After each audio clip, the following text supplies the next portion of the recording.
আমরা সবাই ফল খাই, কিন্তু আমাদের সেই ফলই প্রিয় হয় যে পরিপক্ক হয়ে ওঠে, যেটা নম্র হয়, আর যে ফল অনেক বেশি মিষ্টি আর সুস্বাদু হয়ে থাকে, যাদের রঙে বাহার দেখা যায়। সেইভাবে জীবনে আমরা নানান মানুষের সাথে পরিচিত হই, কিন্তু সেই মানুষই আমাদের মন ছুঁয়ে যায় যারা বিনম্র স্বভাবের, যাদের বাণী খুব মধুর, যাদের অন্তরে আত্মবিশ্বাসের একটা তেজ, একটা রং দেখা যায়। এবার এমন ব্যক্তি আমরা কি করে হব? ঠিক সেইভাবেই যেমন একটা ফল রোদ, বর্ষা, শীত, বায়ু এই সকল সংকটময় পরিস্থিতির সম্মুখীন হয়ে পরিপক্ক হয়ে ওঠে, সেইভাবেই মানুষ সংকটময় পরিস্থিতির সম্মুখীন হয়ে পরিপক্ক হয়ে ওঠেন। যদি এই সংকটের সম্মুখীন হন তাহলে অভিজ্ঞ হবেন, আর এই অভিজ্ঞতাই শিক্ষা দিয়ে যাবে। এই অভিজ্ঞতা আমাদের শিখিয়ে দেয় যে আমাদের বিনম্র থাকতে হবে। অহংকার করে কোনো লাভ নেই। মধুর বাণীর যে কি মূল্য তা আমরা শিখতে পারি। এই অভিজ্ঞতাই আমাদের বুঝিয়ে দেয় যে উচিত অনুচিত কোনটা, আমাদের দৃষ্টিভঙ্গি তৈরি করে, আর এই দৃষ্টিভঙ্গি দ্বারা আত্মবিশ্বাস জাগ্রত হয়। সেই জন্য জীবনে কখনো বিপদ থেকে দূরে পালাবেন না, সেগুলোর সম্মুখীন হন, অভিজ্ঞতা লাভ করুন, তার থেকে শিক্ষা লাভ করুন, এইভাবেই পরিপক্ক হবেন। আসুন আমার সাথে ভালোবেসে বলুন, রাধা রাধা। ধন সঞ্চয় করা সম্ভব, আর সেই জন্য ধন সব থেকে বেশি মূল্যবান সম্পত্তি নয়। এবার আপনি বলবেন, এ আমি কি বলছি? এই ধন খুব মূল্যবান, আমরা সকলে অর্জন করতে ব্যস্ত। সেটা এই কারণে, কারণ আপনারা জানেন না এই সংসারের সব থেকে বেশি মূল্যবান সম্পত্তি কি। এ হলো সেই সম্পত্তি যা কখনো সঞ্চয় করা সম্ভব নয়। আপনার কাছে যতই ধন থাকুক তা দিয়ে আপনি স্বাস্থ্য লাভ করতে পারেন, বাড়ি কিনতে পারেন, আদি ইত্যাদি, কিন্তু আপনি যতই ধনী হন না কেন, ফেলে আসা দিনের একটা মুহূর্ত আপনি লাভ করতে পারবেন না। এই একটা মুহূর্ত, এই সময়, এটাই হলো সংসারের সব থেকে মূল্যবান সম্পত্তি। একবার চলে গেলে তা কখনোই ফিরে আসে না। আর এই মুহূর্ত যতই চলে যাক না কেন, আমরা স্মৃতির মাধ্যমে সেগুলি যাপন করতে পারি, তার আনন্দ উপভোগ করতে পারি। আর যার সাথে আমরা সময় অতিবাহিত করেছি তার স্মৃতিতে আমরা চিরকাল জীবিত থাকতে পারি। সেই জন্য সময় সব থেকে মূল্যবান সম্পত্তি, তাকে এইভাবে নষ্ট করবেন না। প্রত্যেকটা মুহূর্ত উপভোগ করুন, আনন্দ করুন, আর ভালোবেসে বলুন, রাধা রাধা। কোনো সিংহ বানরের মতো গাছে চড়তে চেষ্টা করে তাহলে কি হবে? একটা মাছ যদি মাটিতে হাঁটতে চেষ্টা করে তাহলে কি হবে? তারা বিফলই হবে। কিন্তু এরকম কেন হয়? তার কারণ হলো প্রকৃতির রচনা কিছুটা এরকম। এখানে প্রত্যেকটি ব্যক্তিকে, প্রত্যেকটি প্রাণীকে আলাদা আলাদা গুণের অধিকারী করা হয়েছে, এবং সকলকে একটা সীমাও প্রদান করা হয়েছে। এবার এই যে বৃক্ষ, পশু, পাখি, এদের মধ্যে সেই ক্ষমতাই নেই যে এরা নিজেদের যাচাই করতে পারবে, নিজেদের সীমাগুলো বুঝতে পারবে, নিজেদের সদ্গুণগুলো চিনতে পারবে। এরা সেটা করতে পারবে না। কিন্তু মানুষ তো আলাদা। মানুষের কাছে সেই বিশেষ শক্তি আছে যে তারা পূর্ণরূপে নিজেদের যাচাই করতে পারবে, নিজেকে পূর্ণরূপে বুঝতে পারবে, নিজের দোষ, নিজের অপগুণ, নিজের সদ্গুণ, নিজেদের সীমাগুলো তারা বুঝতে পারবে। আর এটা অত্যন্ত গুরুত্বপূর্ণ। কথায় আছে যে যদি সাফল্য লাভ করতে হয় তাহলে নিজেকে যাচাই করে নিতে হবে। তাই নিজেকে যাচাই করুন, নিজের সাথে পরিচিত হয়ে যান, এবং জীবনে কর্ম করতে থাকুন। সাফল্যের শিখরে অবশ্যই পৌঁছে যাবেন। আর ওখানে যদি যান তাহলে এই মন প্রসন্ন হয়ে অবশ্যই বলবে, রাধা রাধা। বনের মধ্যে যদি আপনি কোনো বিষাক্ত সাপ দেখেন তাহলে কি করবেন? আপনি তখনই তার থেকে দূরে পালাতে চেষ্টা করবেন। আর এটা কেন করবেন? নিজের রক্ষার্থে। এই কথা আমি নয় মেনে নিলাম, কিন্তু নিজের জীবনে এটা করেন না কেন? আপনি যেখানেই যান, যে স্থানেই যান না কেন, প্রত্যেক সময়, প্রত্যেক মুহূর্তে এমন বিষাক্ত সাপ আপনি অবশ্যই খুঁজে পাবেন। আর সেই সাপ নয় যাদের আপনি বনে খুঁজে পাবেন, এরা হলো সেই সাপ যা আপনাকে পাপ করতে বাধ্য করবে। আপনার অন্তরের বাসনা, ক্রোধ, অহংকার, লোভ, ঈর্ষা, এদের বৃদ্ধি ঘটাবে। দেখুন, বনের এই সাপ আপনাকে একবার ছেড়ে দিতেও পারে, ছোবল নাও মারতে পারে, কিন্তু এই যে পাপরূপী সাপ আছে তা অবশ্যই ছোবল মারবে। কর্ম যদি করেন তাহলে অবশ্যই ফল পাবেন। সেই জন্য যখনই কোথাও যাবেন, যদি এমন কাউকে দেখেন, যদি এমন কিছু দেখেন যে আপনাকে পাপ করতে বাধ্য করছে, তাহলে সেই মুহূর্তে সেখান থেকে পালিয়ে যান। যেমন বনের সাপ দেখে আপনি পালাতে থাকেন। সৎকর্মের রক্ষা অত্যন্ত আবশ্যক। আসুন আর আমার সাথে ভালোবেসে বলুন, রাধা রাধা। কি সুন্দর একটা শব্দ। এর অনেকগুলো রূপ রয়েছে। যদি বেশি মাত্রায় এর প্রয়োগ করা হয় তাহলে এটা বিষময় হয়ে উঠতে পারে। এই হলো সেই ধুতুরা যার প্রয়োগ মহাদেবের পুজোতে করা হয়। এবার প্রশ্ন হলো এটাই যে এই স্বর্ণ এবং এই ধুতুরার মধ্যে মিল কি রয়েছে। মিল হলো এটাই যে এই দুটোই মানুষকে মত্ত করে তোলে। ধুতুরা মানুষকে তখন মত্ত করে যখন তাকে সেবন করা হয়, কিন্তু স্বর্ণ, ধন, সম্পত্তি, মানুষ এটা যতটাই অর্জন করে নেয় সেটাই যথেষ্ট। এই স্বর্ণ মানুষের ভাবনা চিন্তা করার ক্ষমতাকে বশ করে ফেলে। মানুষ সম্পত্তির লোভে মত্ত হয়ে ওঠে, কারণ যে যত চমৎকারী, যতটা অমূল্য হয় তাকে সামলানো কিন্তু ততটাই কঠিন, তাই না? তাই মনে রাখবেন, ধন, স্বর্ণ, সম্পত্তি এগুলো ধুতুরার থেকেও অনেক বেশি বিষাক্ত হতে পারে। তাই এর ওপর আত্মসংযমের একটা কবচ পরিয়ে রাখবেন এবং বিবেকের শক্তির সাথে এগুলো প্রয়োগ করুন, তবেই কল্যাণ হবে। আসুন আমার সাথে ভালোবেসে বলুন, রাধা রাধা। রোগ যদি এসে থাকে তাহলে তার ওষুধও অবশ্যই আসে। সমস্যা যদি আসে তাহলে সেই সমস্যার সমাধানও নিজে থেকেই আমাদের কাছে চলেই আসে। এই সংসার, এই জীবনের শুধুমাত্র একটাই নিয়ম আছে, আর তা হলো এটাই, এই সংসার হলো একটা চক্রের মতো। এতে শাশ্বত বলে কিছু নেই, নিত্য বলে কিছু নেই, আর যা কিছুই রয়েছে সব বদলাতে চলেছে। যদি আপনার জীবনে দুঃখ থাকে, সমস্যা থাকে, যদি আপনি বিপদ দ্বারা আচ্ছন্ন, তাহলে মনে রাখবেন সবকিছু বদলে যেতে চলেছে। দুঃখের সময় কাঁদবেন না, মনকে আরো দুঃখী করে তুলবেন না, কারণ এখানে যা কিছুই এসেছে তা যাওয়ার জন্যই এসেছে। তাহলে এত চিন্তা কিসের? আনন্দ সহকারে জীবন যাপন করুন আর আমার সাথে ভালোবেসে বলুন, রাধা রাধা। মানুষের জীবনে তিনটি গুণ। যদি জ্ঞান লাভ করতে চান তাহলে শ্রদ্ধার প্রয়োজন, যদি মান লাভ করতে চান তাহলে স্বভাবে বিনম্র হওয়া প্রয়োজন, আর যদি মনোবাঞ্ছিত স্থান লাভ করতে চান তাহলে যোগ্যতার প্রয়োজন। বিষয়টা সহজ। শ্রদ্ধা আপনাকে জ্ঞান দেবে, নম্রতা আপনাকে মান, আর যোগ্যতা উচিত স্থান দেবে। কিন্তু যদি আপনি এই তিনটি গুণ সম্মিলিত করেন তাহলে এমন কিছু লাভ করবেন যা এই সব কিছুর থেকে অনেক ঊর্ধ্বে। সম্মান। আর এ হলো সেই সম্মান যা প্রত্যেক মানুষের নিজের জীবনে লাভ করতে চেষ্টা করা উচিত, কারণ এই হলো সেই সম্মান যার কারণে আপনি চলে যাওয়ার পরেও এই সংসার আপনাকে ভালোবাসবে আর মনে রাখবে। আসুন আমার সাথে ভালোবেসে বলুন, রাধা রাধা। জীবনে গতি অত্যন্ত গুরুত্বপূর্ণ, মতিও হলো গুরুত্বপূর্ণ, এবং তার থেকেও বেশি গুরুত্বপূর্ণ হলো সঙ্গতি। একটা জলের ফোঁটা, তার মধ্যে গতি থাকে, প্রকৃতির মধ্যে তা লাভ করার ইচ্ছে নিহিত থাকে, কিন্তু এই যে সঙ্গতি তা নির্ধারিত করে যে এই জলের ফোঁটা ঝিনুকের মুখে পড়ে মুক্ততে পরিণত হবে নাকি বিষাক্ত সাপের মুখে পড়ে বিষে পরিণত হবে।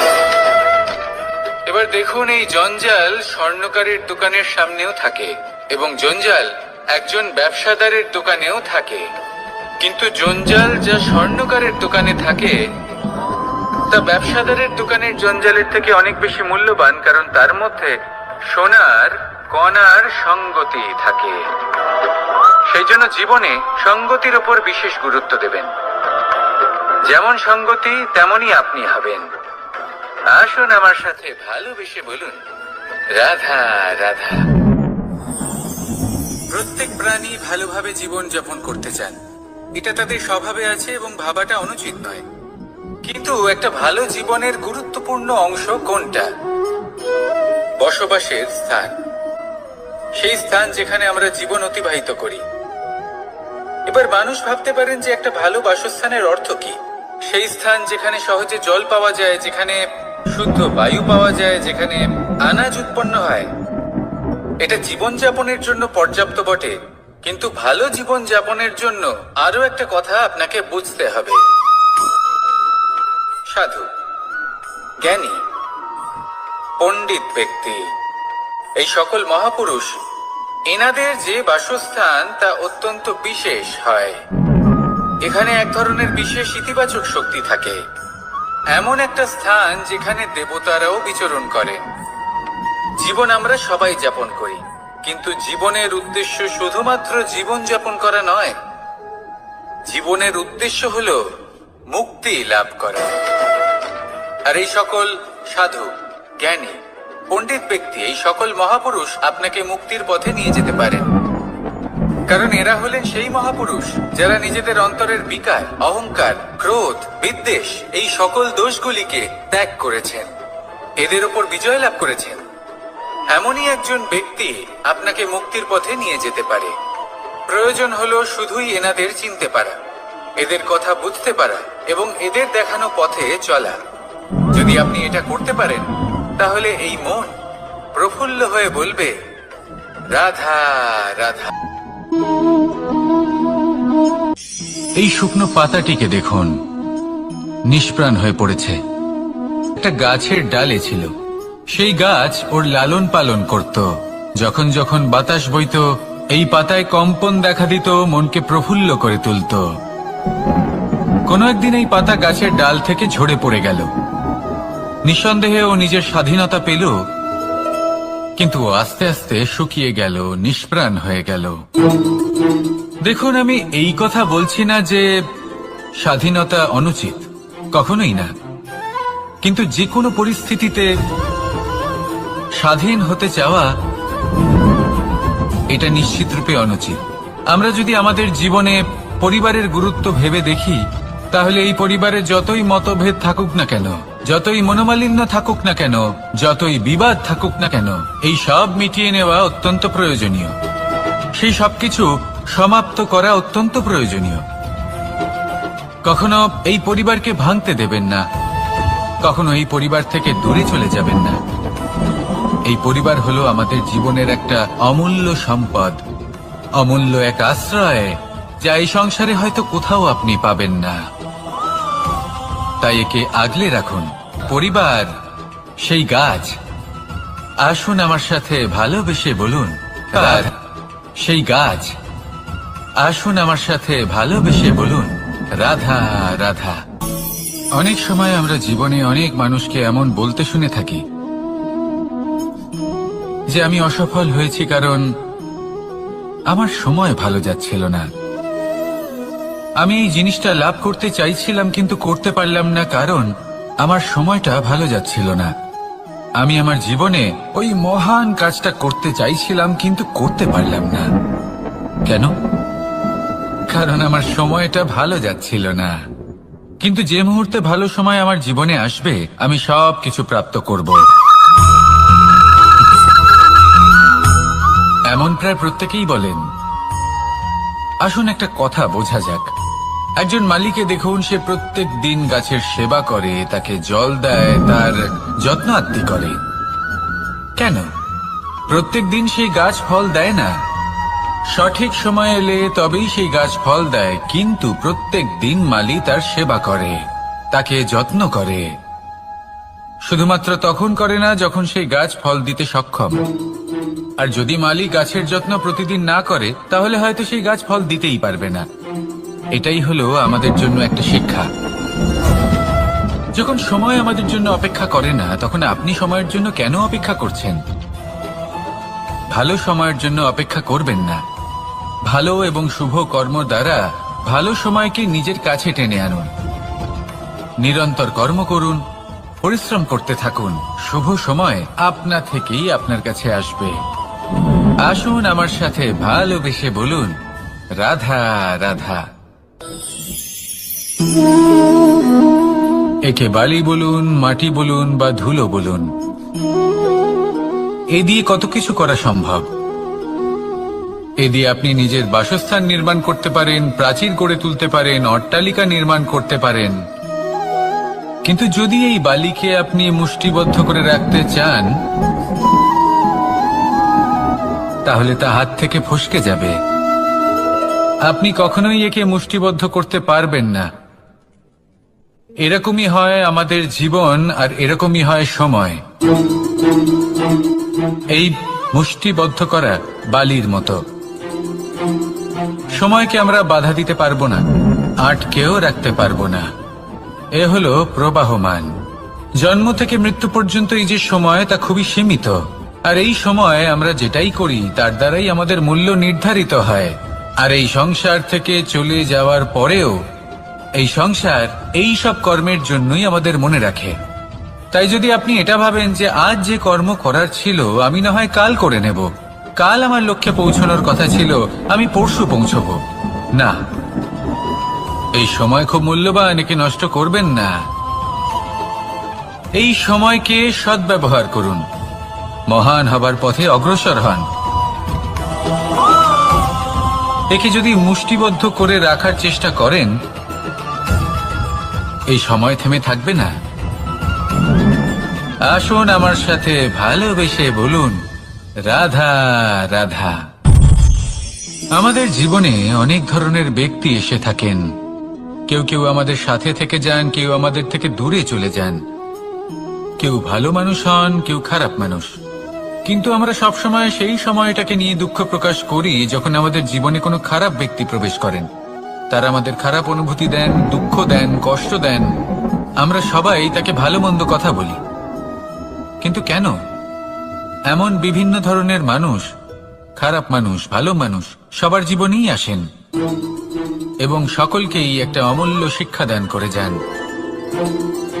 এবার আপনি নিজেই ভেবে দেখুন, জীবনে যখন প্রথমবার আপনি আগুন স্পর্শ করেছিলেন, তখন আপনি একটা শিক্ষা লাভ করেছিলেন যে আমাকে আগুনের থেকে একটু দূরে থাকতে হবে। তারপর আস্তে আস্তে আপনি শিখলেন যে কিভাবে এই আগুনকে নিয়ন্ত্রণে রাখতে হবে। তারপর আপনি শিখলেন যে কিভাবে নিজের জীবনে তাকে প্রয়োগ করতে হবে, তা সে অন্ধকারে প্রকাশ লাভ করার জন্য হোক বা খাবার বানানোর জন্য। সেইভাবেই কোনো খারাপ ব্যক্তি যখন আপনার জীবনে আসে, কোনো শিক্ষা দিয়ে যান, তার প্রতি কৃতজ্ঞ থাকুন। তার বিষয় খারাপ ভাবার বা খারাপ অনুভূতি নিয়ে থাকার কোনো প্রয়োজন নেই। সেই শিক্ষা লাভ করুন। সংসারে আমাদের জীবনে যখন কোনো সুখ বা দুঃখ আসে, তার জন্য আমরা কাউকে না কাউকে অবশ্যই দায়ী করে থাকি, তাই না? এই ব্যক্তি আমাদের সাথে এরকম কাজ করেছেন, তাই আমার সাথে এমন হলো। ওই ব্যক্তি যদি এমনটা না করতেন, তাহলে আজ আমি ওই স্থানে পৌঁছতে পারতাম। সবই আপনার দৃষ্টিভঙ্গির ওপর নির্ভরশীল। আর যদি আপনার দৃষ্টিভঙ্গি এমন হয়, তাহলে তা অনুচিত। সত্যি কথা বলতে, এই সংসারে ভিন্ন ভিন্ন ধরনের মানুষ আছে। এটা আপনার উপর নির্ভর করছে কিভাবে তাদের স্বাগত জানাবেন। একবার ভাবুন, আমি আমার দুটো হাত সামনে নিয়ে এলাম, দুটো মুঠো খুলে দিলাম। দুই প্রকারের মানুষ আসবেন, কিছু না কিছু দিয়ে যাবেন। এই মুঠো যদি আমি বন্ধ করে দিই, তাহলে না কেউ আমাকে কিছু দিতে পারবে, না আমার কিছু যাবে আসবে। নিশ্চয়ই বুঝতে পারছেন এই দুই ধরনের ব্যক্তি কারা এবং তারা কি দিয়ে যান।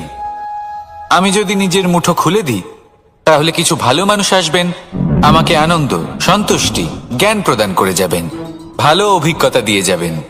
কোনো খারাপ ব্যক্তি যদি আসেন, তাহলে তিনিও খারাপ অভিজ্ঞতা দেবেন, যার থেকে আমি শিক্ষা লাভ করব।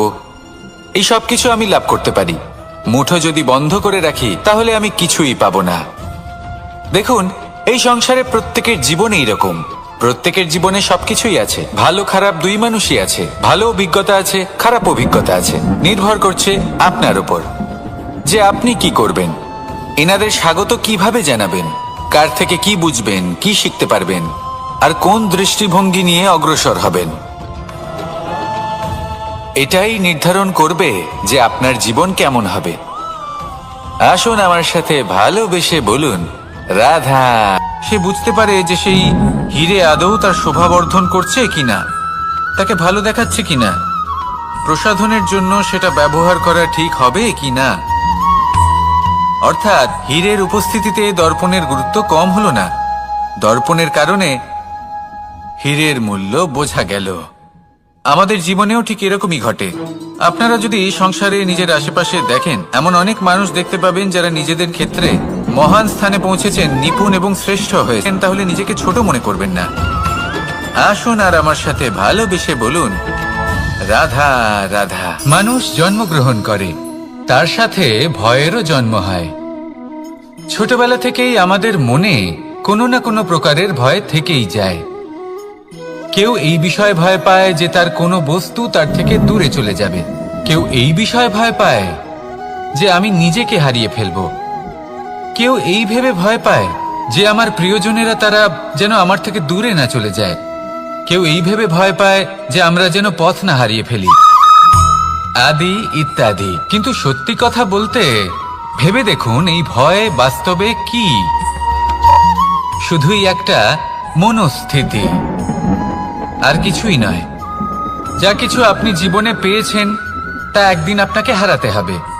এই জীবন হলো আপনারই, কিন্তু তাও একদিন সমাপ্ত হবে। তাই ভয় পেয়ে কি লাভ? এই ভয় শুধু আপনাকে জীবন যাপন করা থেকে বাধা দিচ্ছে, আর কিচ্ছু নয়। পথ হারিয়ে ফেললেই বুঝতে পারবেন যে নতুন পথ কিভাবে বানাতে হয়। কিছু মানুষকে জীবন থেকে হারালে তবেই আপনি বুঝবেন যে আপনার আপনজনকে। এই ভয়ের কারণে ভীত হয়ে থাকবেন না। এই তারা নক্ষত্র অন্ধকারের অভাবে গুরুত্ব হারায়। শিবকেও মহাদেব হওয়ার জন্য বিষপান করতে হয়েছিল। প্রত্যেক পরিস্থিতি, প্রত্যেক সাফল্য আপনার পরীক্ষা নেবে, তাতে উত্তীর্ণ হওয়া হলো আপনার কর্ম। যখনই আপনি ভয় পাবেন বা সংকটের সম্মুখীন হবেন, তখন সাহসের সাথে তার সম্মুখীন হন। মনে রাখবেন, যে সম্মুখীন হতে জানে সাফল্য তার সাথে সবসময় থাকে।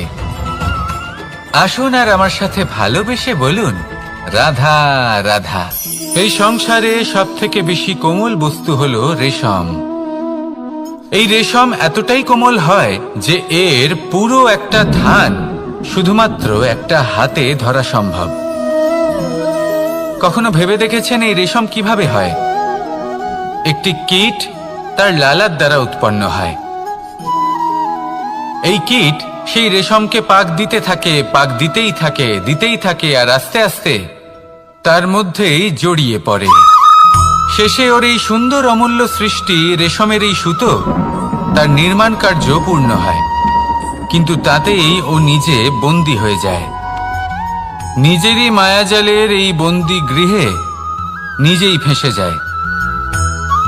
এবার এই সুতোকে ব্যবহারযোগ্য করে তোলার জন্য এই কীটগুলিকে এই কবচের সাথেই ফুটন্ত জলে ফেলে দেওয়া হয়। এই সংসারে যদি আমাদের স্বপ্ন এই সংসারের দুঃখ হরণ করার জন্য, এই সংসারে সুখ বিতরণ করার জন্য হয়, এই মায়াজালে আমরা নিজেই ফেঁসে যাব। আর শেষে আমরা যদি কিছু লাভ করি তা হবে একাকিত্ব, অন্ধকারময় মৃত্যু। তাই স্বপ্ন অবশ্যই দেখুন, কিন্তু এমন ভাবে স্বপ্ন দেখবেন না যে তার এই বন্দিগৃহে আপনি নিজেই ফেঁসে গেলেন। স্বপ্ন দেখুন পরোপকারের, পরমার্থের, সবাইকে উদ্ধারের, অন্ধকারের নয়।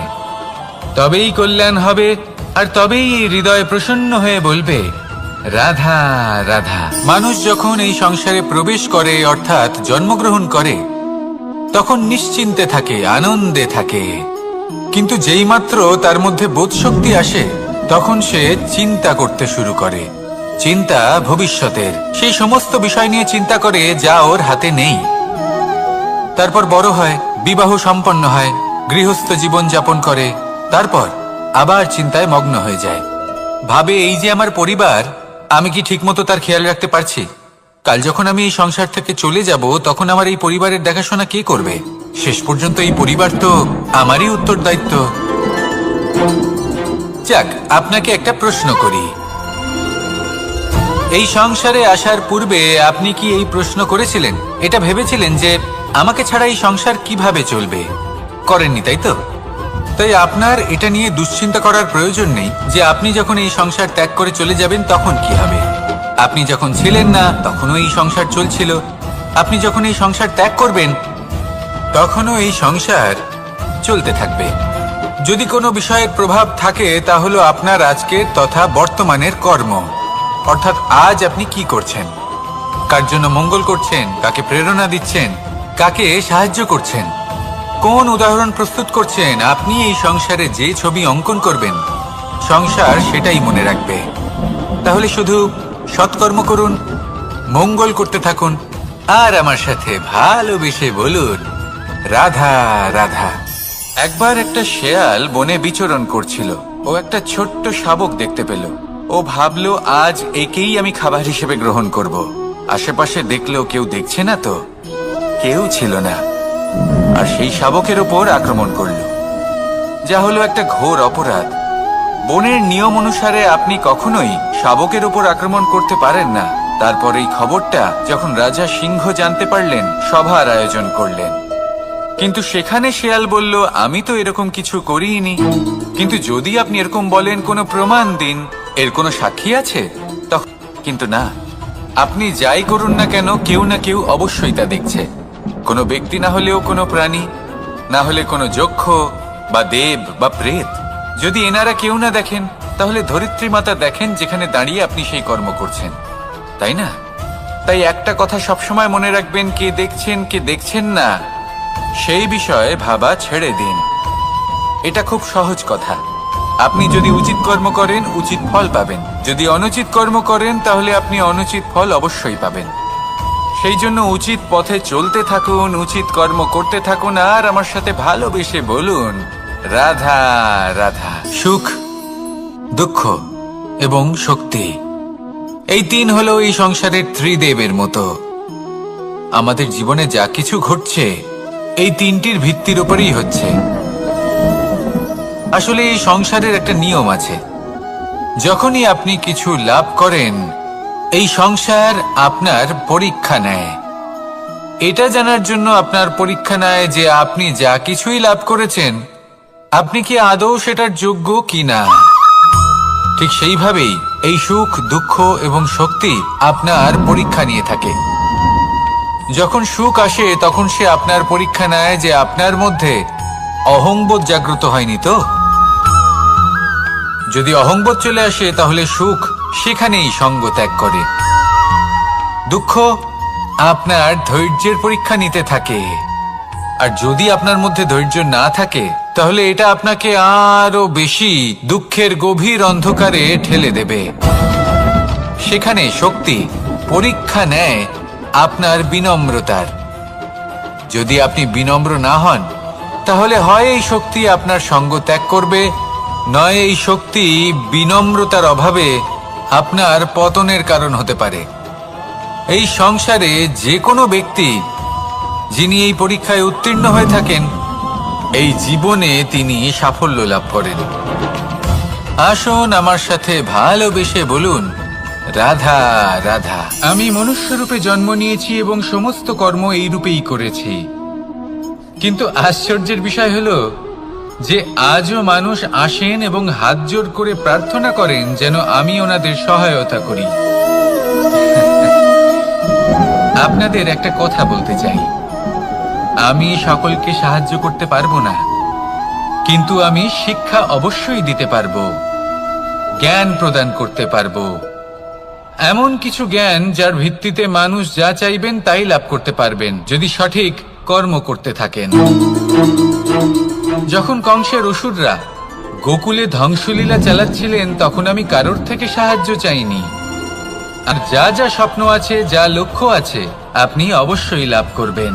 আর এই মন সুপ্রসন্ন হয়ে বলবে রাধা রাধা। ভোজন, এই সংসারে যেই হোক না কেন, কোনো মানুষ হোক, কোনো প্রাণী হোক, কোনো কীট হোক বা কোনো বনস্পতি হোক, প্রত্যেকের জন্য ভোজন অতি আবশ্যক। কারণ ভোজন থেকেই শক্তি পাওয়া যায়, আর সেই শক্তি দিয়েই সংসারের আমাদের জীবনের সমস্ত কার্য করা যায়। এবার এমন এক ধরনের শক্তি হয় যা শীতের ঋতুতে সূর্য থেকে আমরা পেয়ে থাকি, আর আরেক ধরনের উত্তাপ হয় যা দিয়ে ভোজন রান্না করা হয়, সুস্বাদু নানান ধরনের ভোজন। এবার অত্যন্ত গুরুত্বপূর্ণ হলো যে ব্যক্তি সেই ভোজন বানাচ্ছেন তার মানসিক পরিস্থিতি এবং সেই ব্যক্তি যিনি ভোজন গ্রহণ করছেন তার মানসিক অবস্থা। যখনই আপনি ভোজন বানাচ্ছেন তখন ভালোবাসার সাথে কাজটা করুন, ধন্যাত্মক ভাব নিয়ে, সৎ ভাবনার সাথে, কারণ আপনার এই মানসিক স্থিতি শক্তির আকারে সেই খাদ্যের সাথে মিলে মিশে যায়। আর যখনই আপনি ভোজন গ্রহণ করছেন তখন সদ্ভাবনার সাথে, প্রসন্নতার সাথে গ্রহণ করুন, ধন্যাত্মক ভাব নিয়ে। যদি আপনি প্রসন্নতার সাথে রান্না করেন, প্রসন্নতার সাথে খাদ্য গ্রহণ করেন, তাহলে আপনি প্রসন্নই থাকবেন, আর মন সুপ্রসন্ন হয়েই বলবে রাধা রাধা।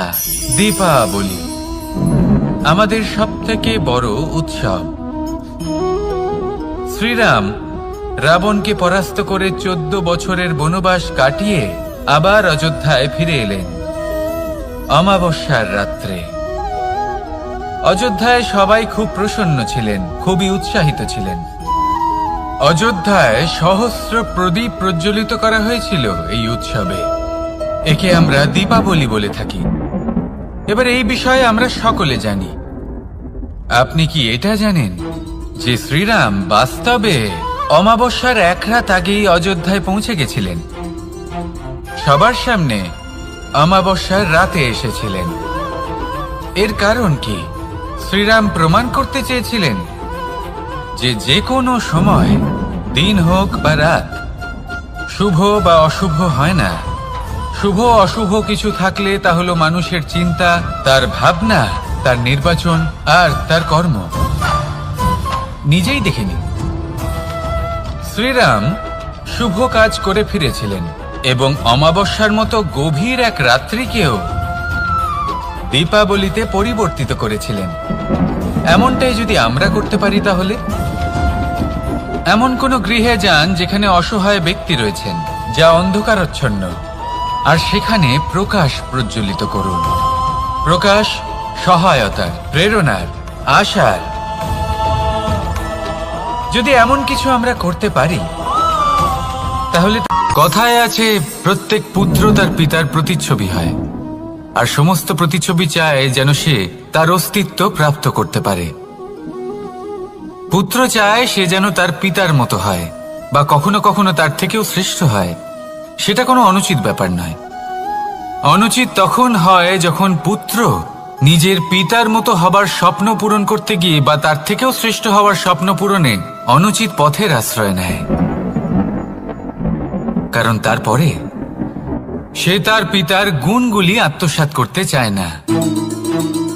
সে শুধুই এটা চায় যে সংসারের চোখে যেন আমি শ্রেষ্ঠ প্রমাণিত হই। এটা অনুচিত। সংসারে এমন অনেক মানুষ আছেন যারা এই কারণে শ্রেষ্ঠ হবার চেষ্টা করেন যাতে তার পরিবারের, তার পিতার সম্মান বৃদ্ধি পায়। এমনও মানুষ থাকেন, আর এটাই হলো পার্থক্য উদ্দেশ্যের। মনে রাখবেন, যদি আপনার উদ্দেশ্য শুভ হয় তাহলে পথও শুভ হবে, যদি আপনার উদ্দেশ্য অশুভ হয় তাহলে পথও অশুভ হবে। তাহলে নিজের পিতার মতো হবার চেষ্টা অবশ্যই করুন, তার থেকেও শ্রেষ্ঠ হওয়ার চেষ্টা অবশ্যই করুন, কিন্তু মনে রাখবেন আপনার সংকল্প আর আপনার উদ্দেশ্য এই দুই শুভ হওয়া উচিত। তাহলে আসুন আর আমার সাথে ভালোবেসে বলুন রাধা রাধা।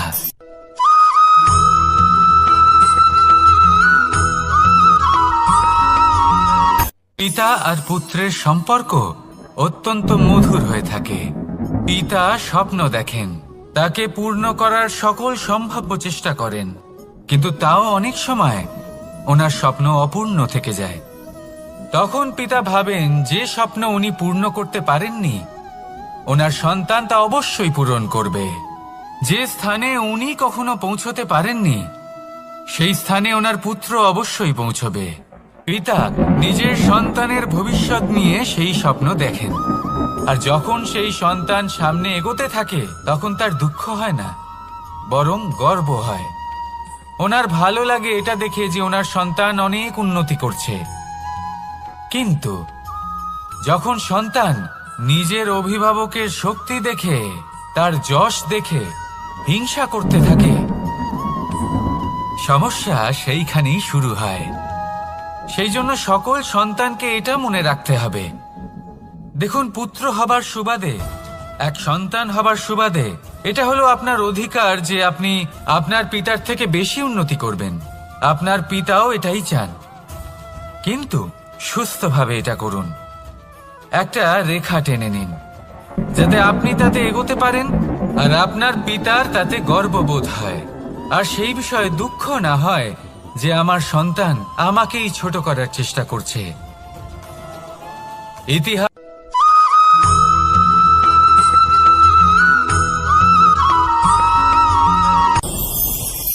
ভয়ের সাথে আমরা সবাই পরিচিত, কষ্টও আমরা সবাই পেয়েছি। কখনো কখনো আমরা অসুস্থ হয়ে পড়ি, আর এমন সময় হলে মাতার মমতা, কখনো বাবার স্নেহ, কখনো বন্ধুদের পাশে থাকার অনুভূতি আমাদের রোগ নিরাময়ে সাহায্য করে। কখনো যদি আমরা নিরাশ হয়ে পড়ি, তখন যদি আমাদের কোনো আপনজন আমাদের দুটো ভালো কথা বলে, তখন আমাদের মনোবল বেড়ে যায়। ঠিক তেমন সংসারের এই রঙ্গমঞ্চে যদি আপনি পীড়িত অনুভব করেন, কিছু শুভ কথা আলোচনা করুন, কিছু স্তুতি গান করুন, কিছু মুহূর্তের জন্য হলেও নিজের ইষ্টদেবের কথা স্মরণ করুন আর প্রার্থনা করুন। সাহস বাড়বে, শক্তিও বৃদ্ধি পাবে এবং সামনে এগিয়ে চলার পথও দেখতে পাবেন। তখন এই মন প্রসন্ন হয়ে বলবে, রাধা রাধা।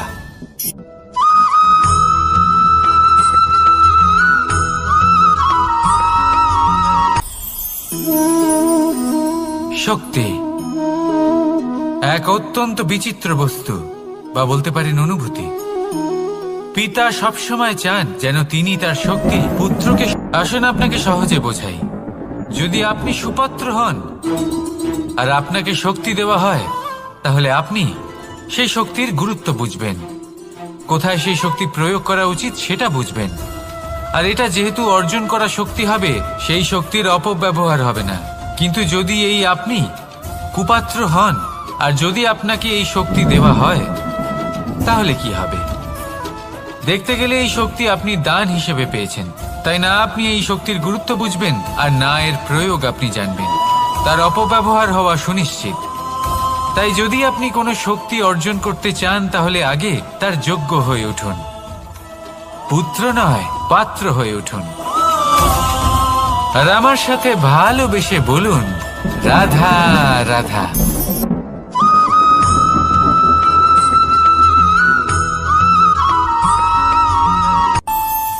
আমাদের মনে যখন কোনো প্রশ্ন ওঠে, কোনো দ্বন্দ্ব জাগে, তখন আমরা যাই আমাদের গুরুর কাছে, আমাদের আরাধ্যের কাছে গিয়ে জিজ্ঞেস করি। এইভাবেই একদিন আমি পৌঁছলাম আমার আরাধ্যের কাছে, আমার মহাদেবের কাছে, আর ওনাকে প্রশ্ন করলাম যে মহাদেব, জীবনে আনন্দ পাওয়ার, উৎসব পালনের, প্রেম ভাগ করে নেবার, জীবনকে উপভোগ করে নেওয়ার সর্বশ্রেষ্ঠ সময় কোনটা? মহাদেব হাসলেন আর উনি বললেন, জীবনে উৎসব পালনের সব থেকে শ্রেষ্ঠ দিন হল মৃত্যুর ঠিক আগের দিনটা। প্রেম ভাগ করে নেওয়ার সব থেকে শ্রেষ্ঠ মুহূর্ত হল মৃত্যুর ঠিক আগের মুহূর্ত। জীবনকে উপভোগ করে নেওয়ার সর্বশ্রেষ্ঠ প্রহর হল মৃত্যুর এক প্রহর পূর্বে। তখন আমি চমকে গেলাম। আমি বললাম, কিন্তু মহাদেব, মৃত্যু তো অনিশ্চিত, আমরা জানিও না কবে আমাদের মৃত্যু হবে। মহাদেব আবার হাসলেন।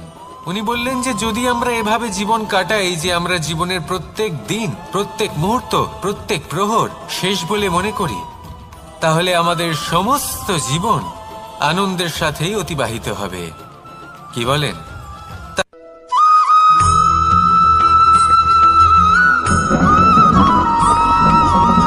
এই সংসারের সব থেকে গুরুত্বপূর্ণ তত্ত্ব কোনটা? প্রথম হলো সময়। জন্ম থেকে মৃত্যু পর্যন্ত এই যে সময়, এটাই তো হলো জীবন। দ্বিতীয় হলো জীবন, যাতে আমরা সময়ের সদ্ব্যবহার করি, শ্রেষ্ঠ থেকে শ্রেষ্ঠতর কাজ করার চেষ্টা করি। বহু বছরের এই পরম্পরা, এই সংস্কৃতিকে এগিয়ে নিয়ে যাওয়ার চেষ্টা করি। এই সংসারে আমরা অংশগ্রহণ করতে চেষ্টা করি। তৃতীয় হলো ধন, সেই ধন যা প্রত্যেক ব্যক্তি অর্জন করতে চেষ্টা করেন। এবার এই তিনটি তত্ত্বের মধ্যে একটা সামঞ্জস্য আছে, সমান ব্যাপার আছে। সে ধনই হোক বা সময় হোক বা হোক জীবন। আর সেই সমান ব্যাপার হলো যে যদি আপনি এটা গণনা করতে থাকেন তাহলে তা কমতে থাকে, যদি আপনি এটা ব্যবহার করেন তাহলে তা বাড়তে থাকে। একে সংগঠিত করে রাখতে চেষ্টা করলে এ হাত থেকে ফসকে যায়, কিন্তু যদি আপনি একে সামলে রাখতে শিখে যান তাহলে এমন কাজ করবেন যাতে সংসারের সাথে সাথে পরবর্তী প্রজন্ম লাভবান হবে। যদি কিছু শিখতে চান তাহলে সামলাতে শিখুন, গণনা করা বা সংগঠিত করা নয়। আসুন আর আমার সাথে ভালোবেসে বলুন, রাধা রাধা।